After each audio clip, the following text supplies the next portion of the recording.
यानंतर सक्षना सलगर आपलं मनोगत व्यक्त करतात। नमस्कार। आज बारामतीमध्ये पुन्हा एकदा महाराष्ट्राच्या सह्याद्रीला आणि दिल्लीच्या तख्ताला हलवण्यासाठी पवार साहेबांना साथ देण्यासाठी हा जो बारामतीच्या परिसरामध्ये समुद्र उमडलाय, आपल्या सगळ्यांना मी सलाम करते। मगाशी मी काल नागपूरला होते, वर्धा हिंगणघाटची सभा केली आणि एका टोल नाक्यावरती एक मला गृहस्थ भेटले, 72 वर्षाचे काका होते ते, आणि मला ते म्हटले की तुम्ही पवार साहेबांसाठी काम करता, सुप्रियाताईंसाठी काम करता पक्षाचं, तिकडे सांगा म्हणे आमच्याकडे सुद्धा लोक बोलायला लागलेत, जिकडं म्हातारं फिरतंय तिकडं वातावरण फिरतंय। आदरणीय पवार साहेब हा महाराष्ट्राचा प्राण नाहीयेत, देशाचा प्राण आहेत। आदरणीय सुप्रियाताई माझ्या नेते आहेत, या व्यासपीठावर अनेक मान्यवर आहेत, परंतु वेळ कमी आहे त्यामुळे मी सर्वांची नावं घेत नाही। मला सांगायचंय महाराष्ट्राला, संत साहित्यामध्ये सुद्धा संत पुरुषांपेक्षा स्त्रिया कमी आहेत। सुप्रियाताई एक ओवीचा मी दाखला देऊ इच्छिते, राम म्हणू राम नाही, नाही सीतेच्या तोलाचा। प्रतिभा काकी संत साहित्यात म्हणलेलं आहे, जेव्हा रामाला तुम्ही युगपुरुष म्हणता तेव्हा सीतेला काहीच किंमत देत नाही, म्हणजे स्त्रिया कमी लेखल्या जातात। तेव्हा संत साहित्यात सांगतात राम म्हणू राम नाही, नाही सीतेच्या तोलाचा, सीता माझी हिरकणी, राम हलक्या दिलाचा। पुरुष वर्ग जेव्हा जेव्हा ताईला हिनवलं गेलं पुरस्कार मिळतात, काय करतात? अरे काय करत नाही, दिल्ली हलवते सुप्रियाताई सुळे।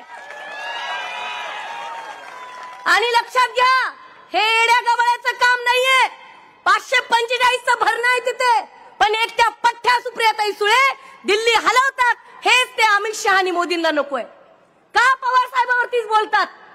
लक्षात घ्या, बारामतीचाच नाही महाराष्ट्राचा आत्मा आणि प्राण आदरणीय पवार साहेब आहेत।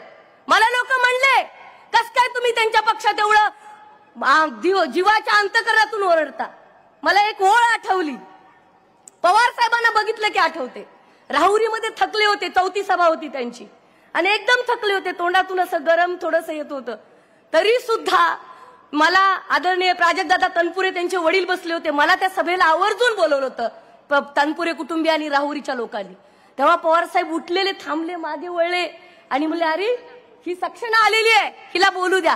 तेव्हा त्या नेत्यासाठी मला असं वाटतं, आयुष्याशी अजून माझा करार बाकी आहे, आयुष्याशी अजून माझा करार बाकी आहे, आणि मावळताना लखलखण्याचा विचार बाकी आहे, असे आदरणीय पवार साहेब आहे।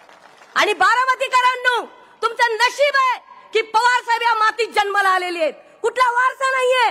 काटेवाडीच्या एका बाजारात एक काम करणारा तरुण, त्या दिल्लीचा तख्त हलवणारे पवार साहेब, हा वारसा तुम्हाला दिल्लीला आणि अमित शहाला हीच ती वेळ आहे सांगायची, काल आज आणि उद्या पण बारामती फक्त शरदराव गोविंदराव पवारांचीच आहे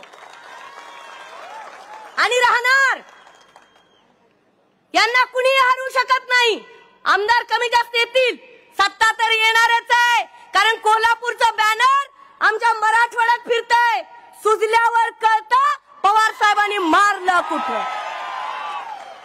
जिब्बर हबाडा महाराष्ट्रात या तिघाडी सरकारला आणि 50 खोकेला दिल्याशिवाय हा 84 वर्षाचा बाहुबली शांत राहणार नाही।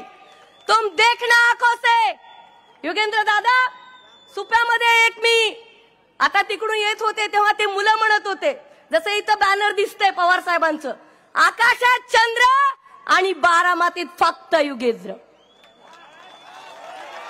त्यामुळे येणाऱ्या विधानसभेमध्ये लाखोंच्या मतांनी सुप्रियाताईंचे अधिक हात भक्कम करण्यासाठी, बारामतीला वेगळ्या उंचीवर नेण्यासाठी योगेंद्र दादा पवारांना निवडून द्या। जय हिंद, जय महाराष्ट्र, थँक्यू।